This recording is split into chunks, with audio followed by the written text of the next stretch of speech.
Baca Buku Channel.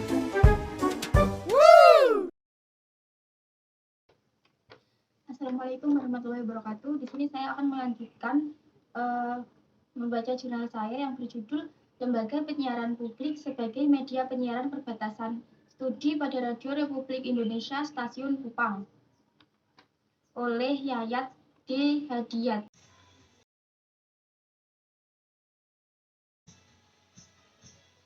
Baik, pendahuluan.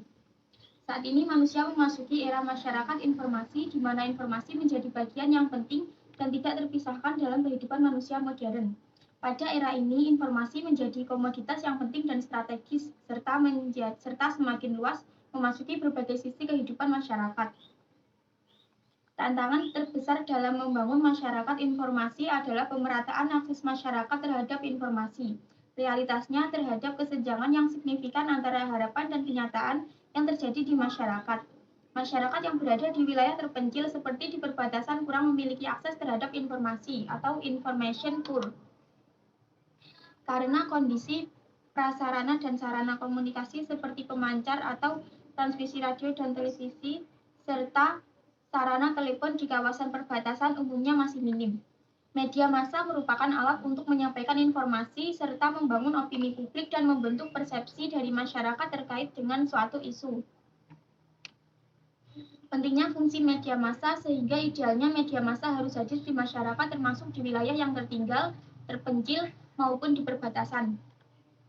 Pembangunan wilayah tertinggal menjadi salah satu prioritas pemerintah Kabinet Kerja Joko Widodo Yusuf Kala melalui program Nawacita yang terdiri dari 9 agenda prioritas. Nawacita poin 3 adalah membangun Indonesia dari pinggiran dengan memperkuat daerah-daerah dan desa dalam kerangka NKRI. Ada 3 isu yang menjadi prioritas dalam RPJMN 2015 sampai 2019 yang terkait dengan Nawacita poin ketiga. Salah satunya adalah pembangunan daerah tertinggal dan kawasan perbatasan, yaitu dengan mempercepat pembangunan kawasan perbatasan di berbagai bidang, terutama ekonomi dan keamanan. Menurut Bappenas ada 6 aspek isu dan permasalahan yang dihadapi oleh kawasan perbatasan, baik perbatasan darat maupun laut, yaitu kebijakan pembangunan, ekonomi, dan sosial budaya, pertahanan dan keamanan, pengelolaan sumber daya alam, kelembagaan dan kewenangan pengelolaan, serta kerjasama antar negara. Namun aspek yang paling menonjol adalah aspek ekonomi dan sosial budaya, yaitu paradigma pengelolaan kawasan perbatasan di masa lampau sebagai halaman belakang terjadinya kesenjangan pembangunan dengan negara tetangga. Tingginya angka kemiskinan dan jumlah keluarga prasejahtera, terisolasinya kawasan perbatasan akibat rendahnya aksesibilitas menuju kawasan perbatasan, kualitas SDM masyarakat di sebagian besar kawasan perbatasan masih rendah, adanya kesamaan budaya, adat dan keturunan atau suku yang sama di beberapa kawasan perbatasan seperti Kalimantan atau Dayak dan Melayu, NTT dan Papua, yang menyebabkan adanya kegiatan pelintas batas tradisional yang ilegal dan sulit dicegah. Dan di beberapa kawasan perbatasan terdapat tanah adat atau ulayat yang berada di 2 wilayah negara. Kajian dan temuan Badan Nasional Pengelola Perbatasan atau BNPB yang disampaikan Sumarsono 2014 terkait penyiaran di perbatasan banyak ditemukan permasalahan. Seperti banyak daerah perbatasan yang belum bisa menerima siaran atau blank spot, masyarakat di kawasan perbatasan banyak menerima limpahan siaran dari negara tetangga atau spillover. Rendahnya minat pengusaha penyiaran mendirikan lembaga penyiaran di kawasan perbatasan, sumber daya manusia yang kurang mendukung, dan kebijakan terkait penyiaran yang belum ramah dengan pengembangan penyiaran di kawasan perbatasan antar negara. Data dari Komisi Penyiaran Indonesia 2012, jumlah lembaga penyiaran di NTT sebanyak 115 yang terdiri dari 100 lembaga penyiaran jasa penyiaran radio dan 15 lembaga penyiaran jasa penyiaran televisi. Namun, dari jumlah yang ada itu hanya 43 lembaga yang sudah mengantongi izin penyiaran di NTT, sedangkan sisanya tidak mengantongi izin tetap karena keterbatasan dana. Hal inilah yang membuat hampir semua lembaga penyiaran, baik itu lembaga penyiaran swasta maupun lembaga penyiaran publik lokal, tidak dapat melanjutkan pengurusan proses perizinan tetap. Althusser dalam UIN 2012 dalam perspektifnya menunjukkan kaitan antara media massa dan ideologi, di mana media massa mampu melakukan proses penyapaan dengan menempatkan individu dalam posisi dan relasi sosial tertentu. Media massa, khususnya televisi dan radio, begitu berperan dalam menyapa, memperlakukan, mempengaruhi, dan membentuk konsensus terutama kepada masyarakat yang berada jauh dari pusat pemerintahan dan pusat informasi, yang salah satunya berada di perbatasan.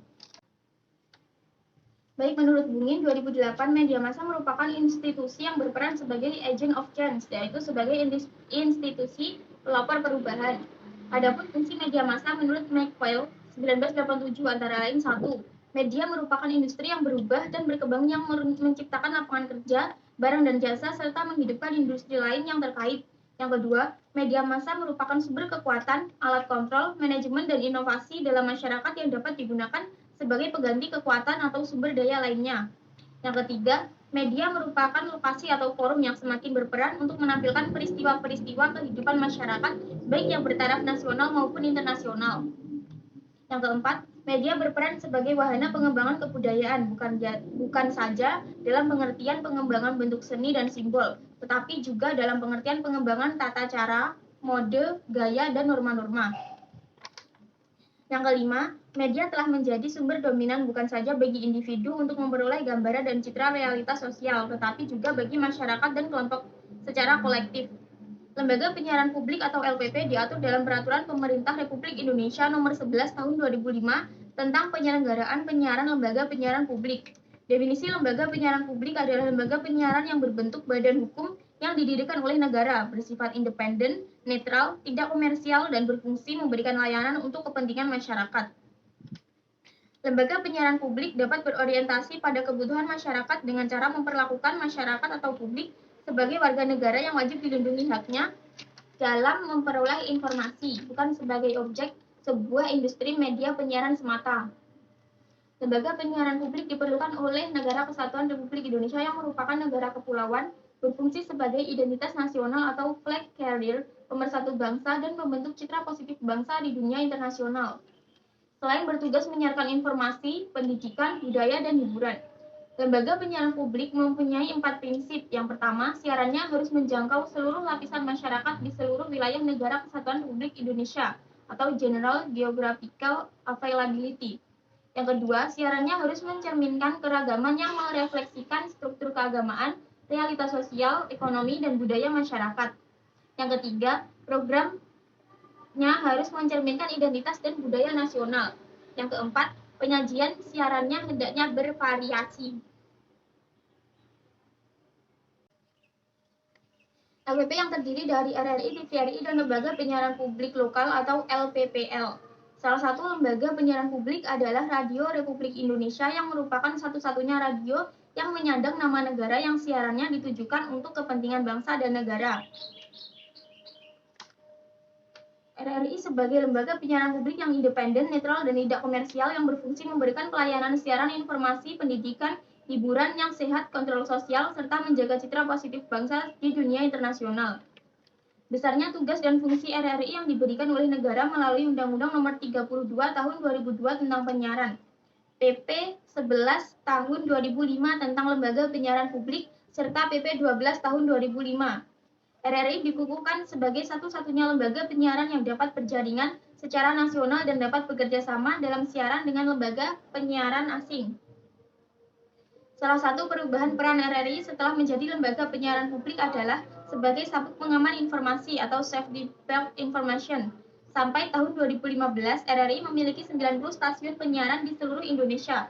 24 diantaranya berada di perbatasan, antara lain RRI Bovendigul, RRI SP Oksibil, RRI SP Saumlaki, RRI Tahuna, RRI SP Talaut, RRI ND, Atambua, SP Bengkalis, RRI SP Sabang, RRI Entikong, RRI SP Bula, RRI Sintang, dan sejumlah daerah lainnya. Adapun materi siaran RRI perbatasan ini diharapkan mampu memupuk dan meningkatkan rasa nasionalisme masyarakat yang ada di daerah perbatasan dan menjangkau masyarakat yang selama ini terisolasi dari informasi.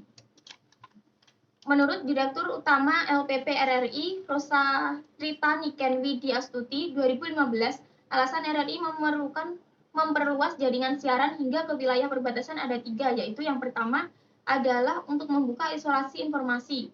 Siaran perbatasan di wilayah perbatasan Indonesia didominasi oleh siaran luar negeri. Yang kedua, memberikan keadilan informasi karena masyarakat di perbatasan memiliki hak yang sama untuk mengetahui dinamika berbangsa dan bernegara dan harus mendapatkan informasi pembangunan dari pemerintah pusat dan daerah. Ketiga, yakni untuk menanamkan rasa kebangsaan, nasionalisme, dan patriotisme. Menurut Effendi Ghazali dalam Irawan 2010, LPP memiliki 4 konsekuensi. Pertama, akses publik, yaitu adanya kesempatan seluas-luasnya bagi publik untuk mengakses siaran stasiun televisi atau radio tersebut. Secara praktis berarti bersedia untuk mendirikan stasiun hingga ke pelosok-pelosok terpencil di saat stasiun televisi komersial enggan untuk menjangkau daerah tersebut, terutama karena hitung-hitungan nilai ekonomis. Yang kedua, penggunaan dana publik, yaitu dana operasional lembaga penyiaran publik utamanya berasal dari dana publik baik yang dikelola negara, misalnya APBN atau ABPD, maupun penghimpunan dana yang dilakukan lembaga penyiaran publik bersama publiknya, misalnya melalui sponsor yang tentu saja semuanya disupervisi dan dievaluasi oleh publik. Yang ketiga, tuntutan akan akuntabilitas publik. Akuntabilitas publik dalam hal ini ada dua, yaitu LPP harus mampu mempertanggungjawabkan seluruh program acaranya sesuai standar moral dan nilai publiknya serta akuntabilitas dalam hal operasional lembaga penyiaran tersebut, misalnya dalam penggunaan dana dan lain-lain. Yang keempat, adanya keterlibatan publik. Publik diharapkan bisa berpartisipasi dalam lembaga penyiaran publik dan lembaga yang bersangkutan harus siap dan bersedia dengan keterlibatan masyarakat. Keterlibatan masyarakat salah satunya melalui lembaga yang bertugas mensupervisi lembaga siaran publik tersebut. Undang-Undang tentang Penyiaran tahun 2012 pasal 3 menyebutkan bahwa penyiaran diselenggarakan dengan tujuan salah satunya untuk memperkokoh integrasi nasional.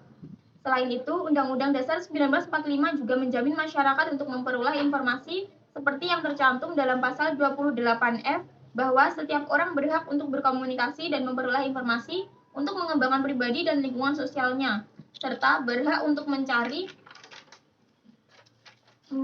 memperoleh, memiliki, menyimpan, mengolah, dan menyampaikan informasi dengan menggunakan segala jenis saluran yang tersedia. Kebebasan informasi secara universal juga diakui oleh PBB melalui Deklarasi Universal Hak Asasi Manusia Pasal 19, Resolusi Majelis Umum PBB nomor 217 tanggal 10 Desember 1948, menjamin kebebasan ini sebagai berikut. Setiap orang berhak atas kebebasan mempunyai dan mengeluarkan pendapat. Dalam hal ini termasuk memiliki pendapat tanpa gangguan dan untuk mencari, menerima, dan menyampaikan informasi dan buah pikiran melalui media apa saja dengan tidak memandang batas-batas wilayah. Dapat disimpulkan bahwa masyarakat mempunyai hak untuk mendapatkan informasi sehingga negara wajib untuk memenuhi hak warga negara ini termasuk masyarakat yang ada di wilayah perbatasan. Penelitian-penelitian tentang LPP Radio Republik Indonesia sudah banyak dilakukan. Di antaranya dilakukan oleh Junaidi 2015, analisis program siaran berita berjaringan di Programa 1 RRI Samarinda dalam menyampaikan berita dari kawasan perbatasan. Hasil penelitian menunjukkan siaran berita berjaringan masih ada beberapa hal yang menjadi kendala dalam penyampaian berita dari kawasan perbatasan, seperti berita yang terlalu panjang dan penyampaian berita yang masih belum jelas. Berita dari kawasan perbatasan dinilai sangat penting bagi anggota Forum Komunikasi Pemerhati RRI Samarinda, sebab selain dapat menjadikan sumber informasi dari kawasan perbatasan, para anggota juga menilai informasi tersebut penting untuk diketahui. Penelitian lain dilakukan oleh Marty DKK 2014, eksistensi Lembaga Penyiaran Publik Radio Republik Indonesia (MTIKOM) dalam upaya meningkatkan wawasan kebangsaan masyarakat perbatasan MTIKOM Kalimantan Barat dan warga Indonesia di Tebedu, Malaysia. Hasil penelitian menunjukkan bahwa wawasan kebangsaan warga perbatasan yang sering mendengarkan siaran LPP RRI bertambah baik, dalam arti diidentikan dengan rasa cinta tanah air, pengetahuan tentang presiden, bendera dan lagu kebangsaan RI, bela negara, dan lain-lain, terutama di kalangan orang muda, pelajar, pegawai, dan pengusaha. Selain itu, jumlah warga yang eksodus di perbatasan MTIKOM semakin menurun. Warga yang masih mempunyai jalinan komunikasi dalam hubungan kekerabatan dengan keluarganya di Indonesia masih memiliki semangat wawasan kebangsaan yang kuat. Orang-orang Indonesia yang bekerja di Malaysia dalam jangka waktu yang relatif lama, kurang menjalin komunikasi dengan keluarga di tanah air, tidak pernah pulang ke Indonesia, dan tidak pernah atau jarang mendengarkan siaran LPP RRI MTIKOM, dapat diklasifikasikan kurang memiliki wawasan kebangsaan dan tidak mengetahui perkembangan yang terjadi di Indonesia.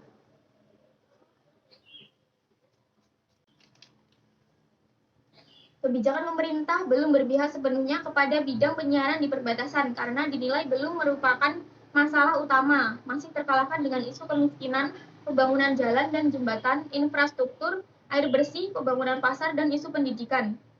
Penelitian mengenai RRI di wilayah perbatasan juga dilakukan oleh Nur dan Pamungkas 2014 yang berjudul Pandangan dan Harapan Halayak terhadap RRI Jayapura, sebuah riset audiens. Ada 3 kesimpulan yang didapat. Yang pertama, berkaitan dengan kebutuhan informasi dan hiburan masyarakat di daerah perbatasan sangat kurang mendapatkan akses terhadap informasi dan hiburan melalui media atau radio dan televisi, baik dari Indonesia maupun PNG. Oleh karena itu, adanya siaran RRI perbatasan untung menjadi satu-satunya media informasi bagi mereka. Kedua, untuk meningkatkan pelayanan RRI kepada masyarakat di daerah perbatasan, pendengar berharap agar jam siaran RRI di daerah perbatasan ditambah durasi siarannya. Selain itu, RRI perlu meningkatkan jangkauan siarannya sehingga masyarakat dari daerah perbatasan yang belum bisa menerima siaran RRI dapat menikmatinya seperti misalnya di Kampung Moso, Skousae, dan Skoumapo yang selama ini kesulitan mengakses siaran RRI perbatasan. Yang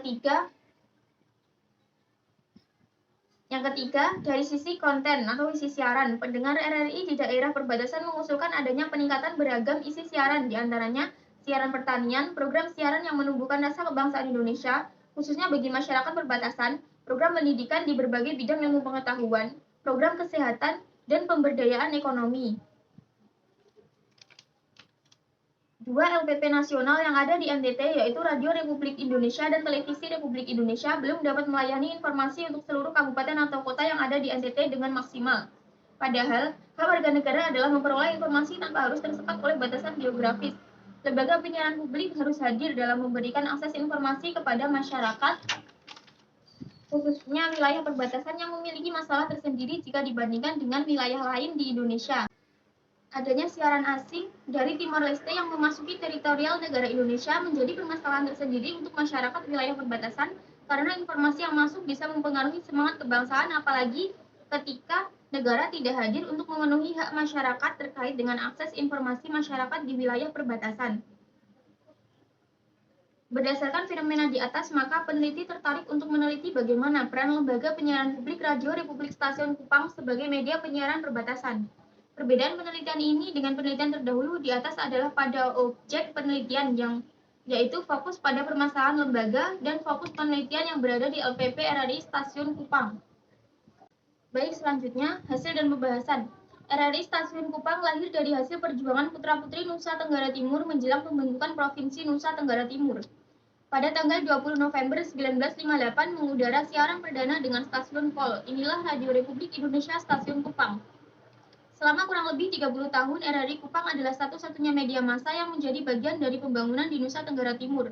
Sebagai radio yang lahir dalam suasana perjuangan kemerdekaan, RRI Kupang dalam perjalanannya telah berusaha menjawab kebutuhan masyarakat melalui program siaran maupun program non-siaran. Babak baru RRI Kupang dimulai ketika pada 1 September 2014, status RRI Kupang dari tipe C menjadi tipe B. Peningkatan ini tidak terlepas dari perubahan yang signifikan baik secara fisik maupun program siaran. Dalam 3 tahun terakhir, RRI Kupang meraih sejumlah penghargaan antara lain KPI Award, KPID NTT Award, dan pengelolaan keuangan terbaik di daerah. RRI Kupang berhasil menyelenggarakan kegiatan besar antara lain pemilihan Bintang Radio Indonesia dan ASEAN tahun 2014. RRI Kupang juga melahirkan 2 stasiun baru yaitu RRI ND di tahun 2006 dan RRI Atambua di tahun 2010. Dengan status sebagai stasiun tipe B, maka RRI Kupang menjadi koordinator wilayah Nusantara 6 yang membawahi RRI ND dan RRI Atambua. RRI Kupang setiap hari mengudara pada 4 program yaitu 1. Pro 1, Pro 2, Pro 3, dan Pro 4. RRI Pro 1 merupakan program pusat pemberdayaan masyarakat mengudara pada FM 94.4 MHz dan AM 1107 KHZ. Program unggulan antara lain Halo Flo Bamura, setiap hari pukul 5 sampai 6.30 berisi sajian musik, renungan pagi, infaktual, dan bingkisan lagu.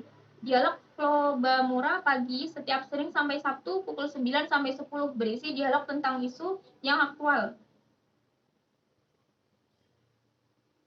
Warta berita berjaringan NTT atau RRI Kupang, RRI ND, dan RRI Atambua setiap hari pukul 19.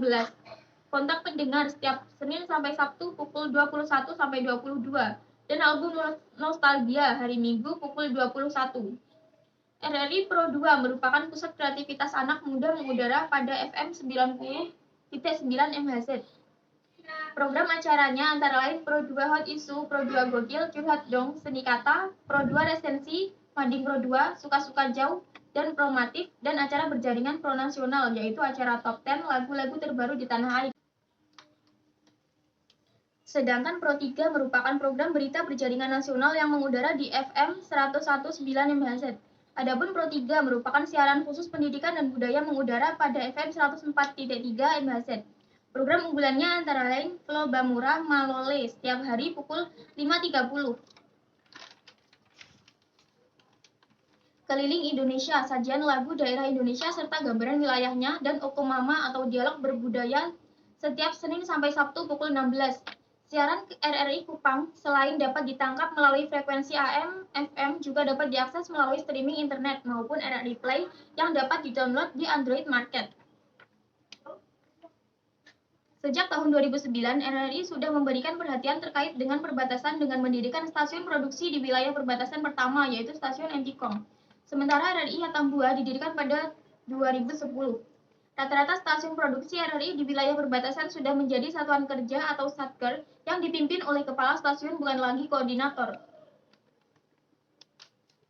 Layanan dan jangkauan siaran RRI di NTT antara lain RRI Kupang meliputi Kota Kupang, Kabupaten Kupang, TTS, Rotendao, Sabu, Sumba Barat Daya, Sumba Timur, dan Sumba Tengah dengan coverage area sekitar 80%. Untuk RRI ND meliputi Labuhan Bajo, Ruteng, Aimere, Bajawa, Maumere, dan Lembata dengan coverage area 75%.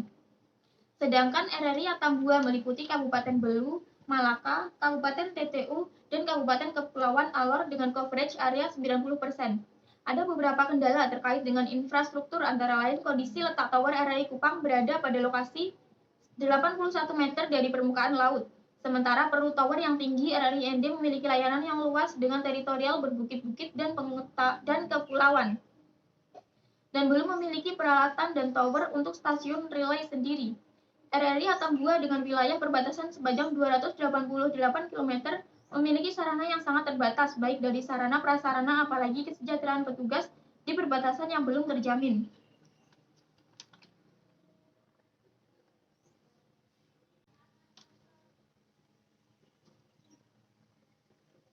Selanjutnya, program siaran RRI Stasiun Kupang terkait dengan perbatasan.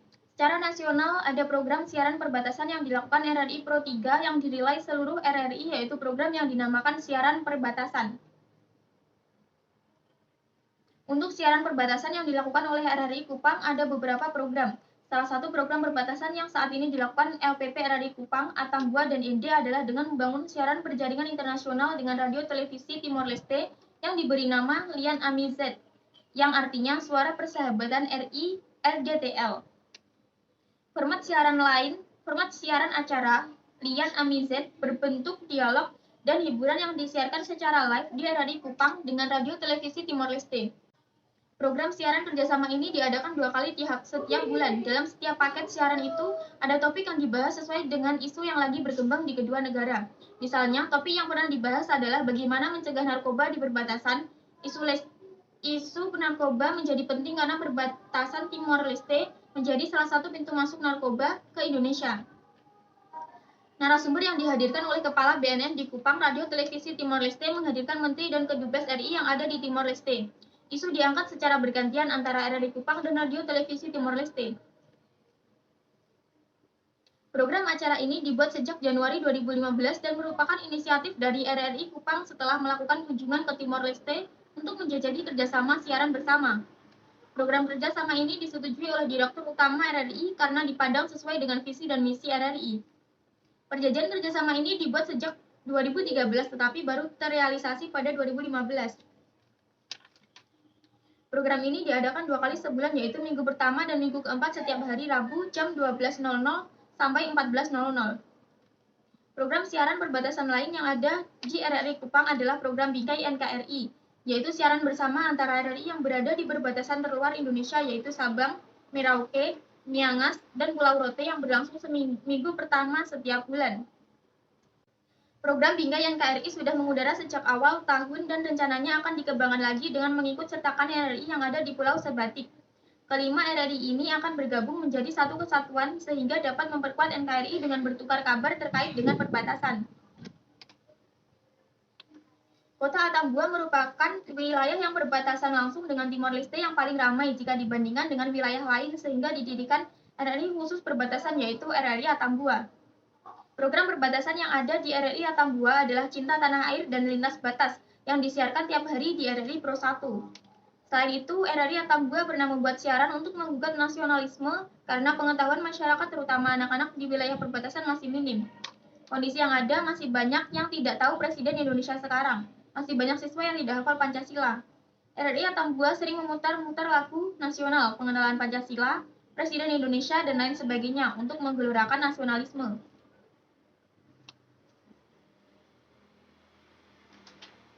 RRI Atambua juga pernah memberikan kesempatan kepada anak SD untuk siaran sehingga lebih mudah bagi pendengar anak-anak memahami Pancasila dan sebagainya. Radio Republik Indonesia Stasiun Kupang yang mengudara sejak 1958 tidak sekedar melayani masyarakat NTT dengan hiburan dan informasi, tetapi juga menjadi sabuk pengaman informasi karena posisi NTT yang berada di dua negara, yaitu Australia dan Timor Leste. Menurut Enderiman Butar-Butar, Kepala RRI Stasiun Kupang dengan posisi sebagai radio perbatasan menjadi tanggung jawab RRI untuk ikut menjaga budaya bangsa serta mendorong pengembangan perbatasan sebagai serambi depan Indonesia. Sejumlah acara siaran baik informasi dan budaya maupun informatif seperti dialog perbatasan selalu dilakukan. Semua ini dilakukan sebagai bagian keikutsertaan dalam menjaga jati diri bangsa serta membangun rasa bangga pada tanah air Indonesia. Peran sebagai sabuk pengaman informasi yang dilaksanakan baik oleh RRI Stasiun Kupang. Hal ini diakui oleh Komisioner KPID Provinsi NTT Eksi Edison Riwu bahwa KPI melihat RRI Stasiun Kupang memiliki siaran yang cukup banyak terkait dengan perbatasan. Jangkauan siaran RRI menembus batas bahkan memberikan pendidikan politik masyarakat khususnya berkaitan dengan nasionalisme.